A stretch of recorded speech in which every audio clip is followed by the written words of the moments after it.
Let us start today's important news. Orissa Bhubaneswar is going to host Pravas Bharati Divas. Every year from 2003 onwards, India is celebrating Pravas Bharati Divas on January 9th. January 9th is the day on which Mahatma Gandhi, the greatest Pravasi, he came back to India from South Africa. On January 9th, 1915, the greatest Pravasi Mahatma Gandhi have come back to India from South Africa. This every year from 2003 onwards, we are celebrating Pravasa Bharati Divas. Now, India is hosting, Orissa state is hosting in India this year's Pravasa Bharati Divas. Orissa Bhubaneswar is hosting Pravas Bharati Divas. This flagship event commemorates the return of Mahatma Gandhi from South Africa to India in 1915 on 9th January. Indian diaspora is of 35.4 million, comprising 19.5 million PIOs and 15.8 million NRIs. PIO means persons of Indian origin. NRI means non-resident Indian.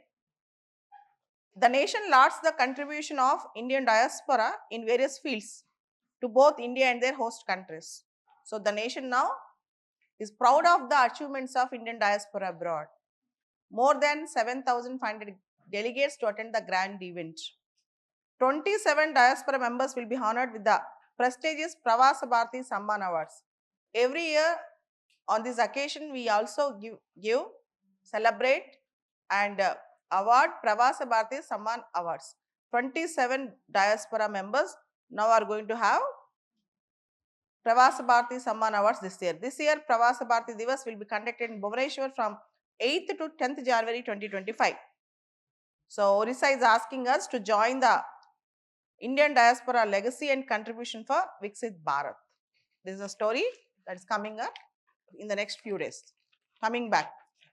Tamil Nadu CM Stalin offers $1 million prize for decoding Indus Valley script. Tamil Nadu CM Mr. M.K. Stalin announced a $1 million prize money for experts or organizations that succeeded in deciphering the scripts of the Indus Valley civilization for everyone to understand. We are not able to decipher the script of the IVC that flourished once. It remains a mystery even after 100 years. Archaeologists, Tamil computer software experts, and computer experts across the world have been making efforts to decipher the script. To encourage this research, the government will offer $1 million if somebody deciphers the language script of the IVC Indus Valley civilization. So this is a story.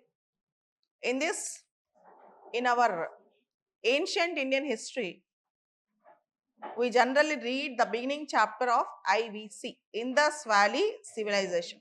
The script of Indus Valley Civilization, deciphering of the scripts is very important to understand the local conditions at that time, to understand the civilization as a whole at that time. Most of our ancient manuscripts were difficult to decipher, and the other interesting thing is every year you can expect 1 or 2 prelims questions and 1 mains question from IVC. For example, Great Bath, Mohenjo-daro, Great Granary, Harappa. So, with respect to different places, Chanhudaro, Sutka Jendar. So, different names are important, and where it was particular things were found, and the rivers which are associated with the Indus Valley civilization. All these things are very important, and why this civilization got extinct. Why this civilization got extinct is also very important. Okay. And can you tell me what is the recent site that was excavated or discovered in IVC? No. I'm asking about a place which was discovered few years back in IVC. Rakhi Ghari in Haryana is a place that was discovered comparatively in the recent period with respect to Indus Valley civilization. The name of the place is Rakhi Ghari. Coming back. Ahead of PM's Paris trip, Rafale Scorpion deals reach final leg. Prime Minister Modi ji is going to visit France in February next month. As you all know, we have very strong defense deals with Paris right now. And we are going to have better deals with Paris with respect to Rafale Scorpion. Two large defense deals between India and France are being finalized amid expectations that Prime Minister Modi will visit Paris in February for the AI Action Summit. In February in Paris, there is a summit that is going to be held called AI Action Summit, Artificial Intelligence Action Summit. And that summit, AI Action Summit, will be hosted by French President Emmanuel Macron.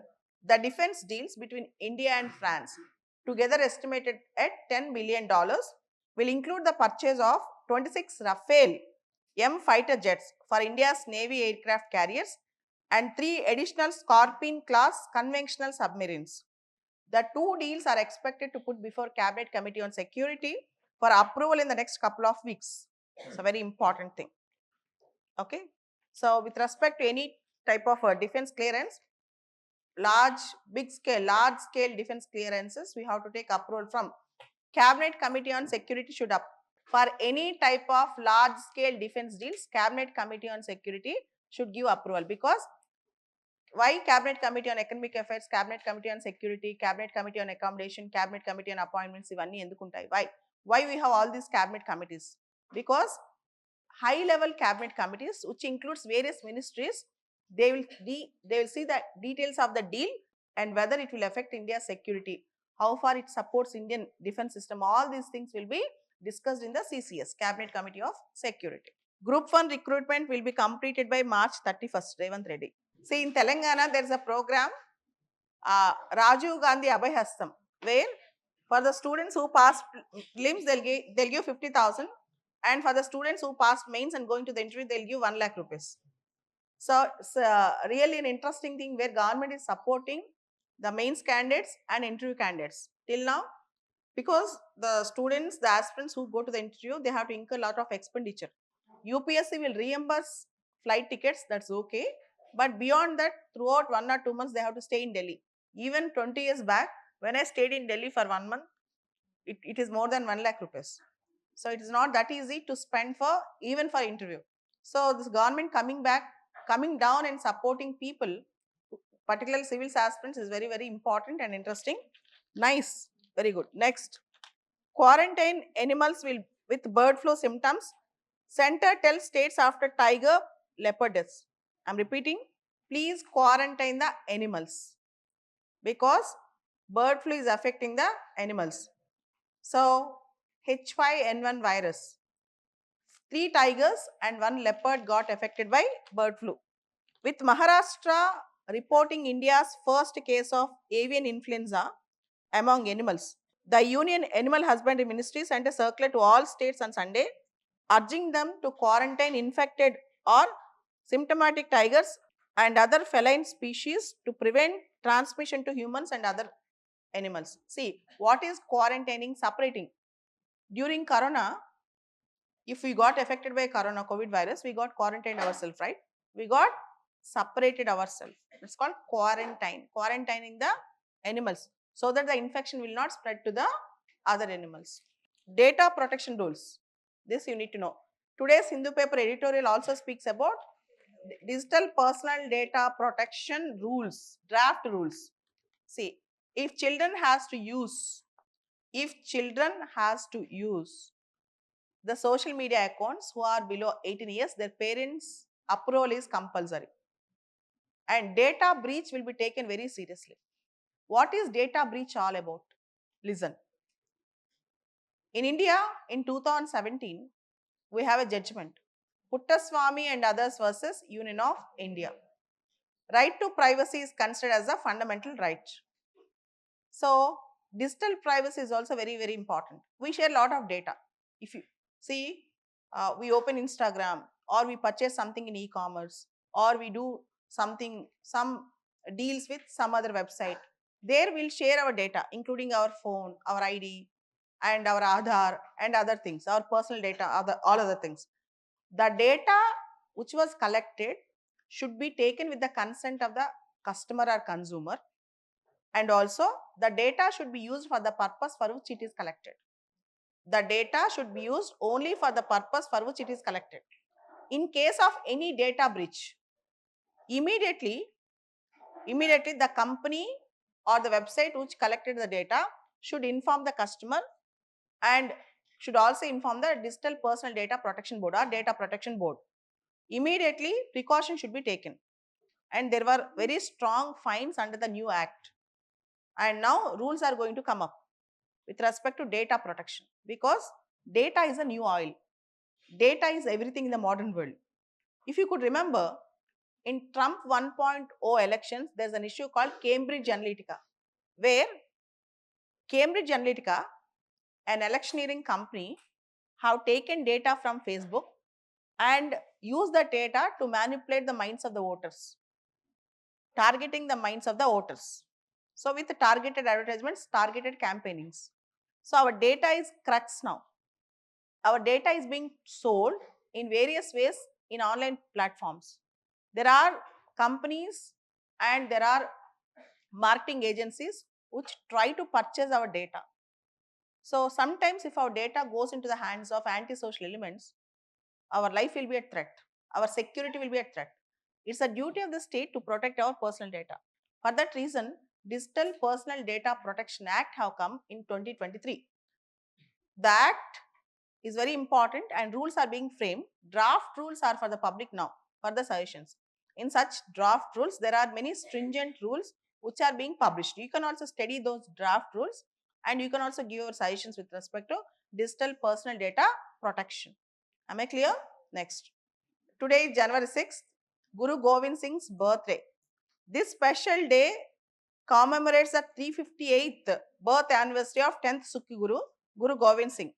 On this auspicious occasion, millions of Sikhs around the world come together to pay homage to the Guru Govind Singh. The festival is celebrated with great enthusiasm, not only in India but also Sikh communities worldwide. So today, the entire Sikh community is celebrating Guru Govind Singh's birthday, Guru Govind Singh's Jayanti. So you have to read about all 10 Sikh Gurus. That is a message. And their relevance and their contemporary issues, all these things. In UPSC, Sikh Gurus, Sufi saints, they're all very important. We should actually follow them. Next.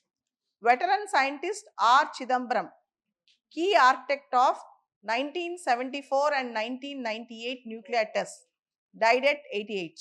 See, 1974, 1988, 1998.